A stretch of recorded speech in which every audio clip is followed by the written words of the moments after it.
सारंगगढ़ बिलाईगढ़ भाजपा जिला कार्यालय जुनाडी में भाजपा का प्रेस वार्ता संपन्न रहा। मस्तूरी विधायक डॉक्टर कृष्णमूर्ति बांधी जी ने कहा कि आरक्षण पर सुप्रीम कोर्ट के फैसले का हम स्वागत करते हैं और यह न्याय की जीत है। पिंटू जांगड़े, मुख्य संपादक की report, BR India news channel. धन्यवाद।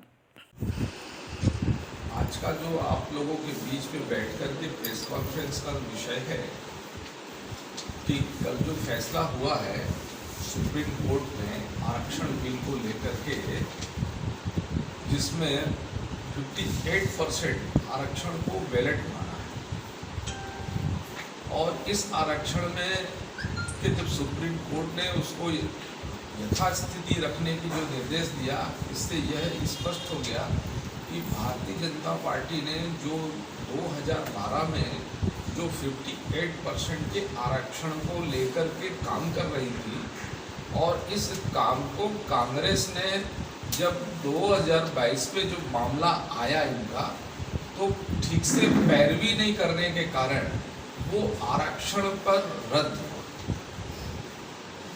अर्थात ये सिद्ध हो गया कि भारतीय जनता पार्टी ने जो आरक्षण लेकर के आया था वो एकदम वैलिड था, और उसके अनुसार छत्तीसगढ़ में लोगों का आरक्षण रोस्टर का पालन किया जाता है, उसके मुताबिक नौकरी होती है।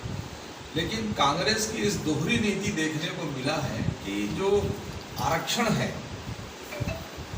जिन लोगों ने आरक्षण को चुनौती दी, अनुसूचित जनजाति आरक्षण को चुनौती दी, KP खांडे ने सुप्रीम कोर्ट तक की चुनौती दी, और उसी चुनौती को उस व्यक्ति को आयोग का अध्यक्ष बना दिया गया। आप इससे अंदाज लगा लीजिए कि जिन लोगों ने आरक्षणों का विरोध करने वाले व्यक्ति थे, उन लोगों को सम्मान सहित कांग्रेस ने दे करके ये भी स्पष्ट कर दिया कि कांग्रेस का आरक्षण में आरक्षण देने की उसकी नीयत साफ नहीं थी। इसी तरीके से पिछड़े वर्ग में जो आरक्षण उनको देना था एक संवैधानिक तरीके से, जो कुणाल शुक्ला जी, इसने भी आरक्षण को, पिछड़े वर्ग के आरक्षण को चुनौती दिया। अर्थात उन आरक्षणों को भी किसी न किसी तरीके से चुनौती दे करके उसको खेले, राजनीतिक खेल खेलने के लिए किया, और ऐसे व्यक्ति को कांग्रेस ने पीठ का अध्यक्ष बना दिया। तो जिन लोगों ने आरक्षण के विरुद्ध, जिन लोगों ने लड़ा और उसे किसी न किसी तरीके अच्छे पदों में देकर करना, ये कांग्रेस की नीयत स्पष्ट हो गया था। कांग्रेस जो है इस आरक्षण को राजनीतिक तौर पर देखी। जब हाई कोर्ट में जब हारा, तो इसको कांग्रेस ने सोचा कि हम इसका राजनीतिक फायदा कैसे उठा सकते हैं, क्योंकि नीयत साफ नहीं थी, और नीयत साफ नहीं होने के कारण कांग्रेस ने इस आरक्षण पर जो खेल खेल सकता है वो खेलने की कोशिश किया। विधानसभा के अंदर संशोधन विधेयक लेके आया, और उस संशोधन विधेयक में ये बात, इन तथ्यों को लाया गया कि क्वांटिफाइबल डाटा, जो क्वांटिफाइबल डाटा लाया गया, इसके आधार पर संशोधन विधेयक लाया जाता है। परंतु कांग्रेस की सरकार ने उस क्वांटिफाइबल डाटा को न विधानसभा में प्रस्तुत किया, न वहां पर हाईकोर्ट, सुप्रीम कोर्ट तक प्रस्तुत किया। परिणाम यह आया कि वह उनकी बातें पूरी रिजेक्ट हो गई। महामहिम पर भी किसी न किसी तरीके से आप लोगों ने देखा होगा कि महामहिम पर भी कई प्रकार के आरोप उठते रहे। महामहिम के ऊपर आरोप लगा करके ये करने की कोशिश किया गया कि ये भारतीय जनता पार्टी, जबकि महामहिम ये कहने लगा कि भाई कुछ बिंदुआं हैं जिस पर एक संवैधानिक प्रक्रिया होती है, आरक्षण के एक संवैधानिक प्रक्रिया होता है, उस प्रक्रिया से पालन कर। परंतु कांग्रेस के जो लोगों ने उसको भी राजनीतिक लाभ लेने के लिए कई प्रकार के वक्तव्य, अपमानजनक वक्तव्यों को भी देने में कोई कमी नहीं किया। लेकिन आज जो सुप्रीम कोर्ट है वह स्पष्ट कर दिया कि जो 58% आरक्षण है वो बहुत सही है। साथ ही साथ इस राजनीतिक में हमने ये भी देखा है कि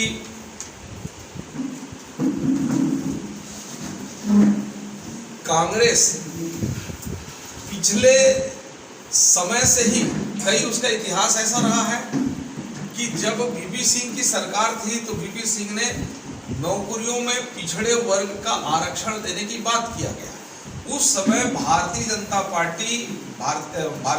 पार्टी और एक संयुक्त टीम थी जो भारत का नेतृत्व कर रहा था, जिसके प्रधानमंत्री वीपी सिंह थे। जब यह बिल लाया गया तो उस समय कांग्रेस विपक्ष में थी, तो विपक्ष में होने के बावजूद भी उन्होंने इस बिल का भी विरोध किया कि आरक्षण, जो पिछड़े वर्गों को आरक्षण देने का बिल था, उसका भी विरोध किया। अर्थात कांग्रेस तो यहाँ भी दोहरी चरित्र उसको देख रहा है। एक तरफ बिलों का विरोध करना स्वभाव रहा है इनका, आज भी इन्होंने इस आरक्षण लागू है न हो इसलिए चाहते हैं कि आरक्षण अगर लागू हो जाती तो नौकरी देने से बच जाएंगे। अब तक कांग्रेस की सरकार ने लोगों को नौकरी देने में सफल नहीं हो पाए और इसको सफल नहीं हो पाए तो उसका बहाना खोज रहे हैं कि यार आरक्षण ही नहीं हुआ इसलिए हम लोग नहीं दे पाए। लेकिन कांग्रेस को ये आज स्पष्ट हो गया कि उनकी बहानेबाजी नहीं चलेगी, दोहरा राजनीति नहीं चलेगा। किसी न किसी तरीके से संविधान को पालन करते हुए यह प्रमाणित करना पड़ेगा कि हमें आरक्षण के नियमों को लागू करें। और आरक्षण का नियम अब निश्चित तौर पर अब स्पष्ट हो गया है। अब लोगों की नौकरी देने के रास्ते खुल गए हैं। अब सरकार को चाहिए पारदर्शिता के साथ शीघ्र से नौकरियों में जो रोस्टर है उस नियमों का पालन करते हुए उसे नौकरी प्रदान करें। एक विषय है इसमें और भी अगर आप कोई बातचीत को लगभग 6 महीने बाकी है, क्या लगता है इस बार आपकी सरकार बन पाएगी? कितने सीट लेकर आएगा आप? भारतीय जनता पार्टी किन्हीं भी कारणों से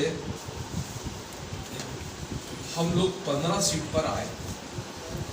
हार के कई कारण मायने हुए, लेकिन जब से हमने हारा है हम जनता के बीच में कहीं ना कहीं कोई चूक हुई, हमसे कोई बातचीत हुआ है और हम सब लोगों ने भारतीय जनता पार्टी का हमारा प्रत्येक कार्यकर्ता नए सिरे से संकल्प लेकर के लोगों के लिए काम कर रहे हैं। हम सरकार के, केंद्र सरकार के मुद्दों को भी रख रहे हैं और भूपेश बघेल के काले कारनामों को भी रख रहे हैं।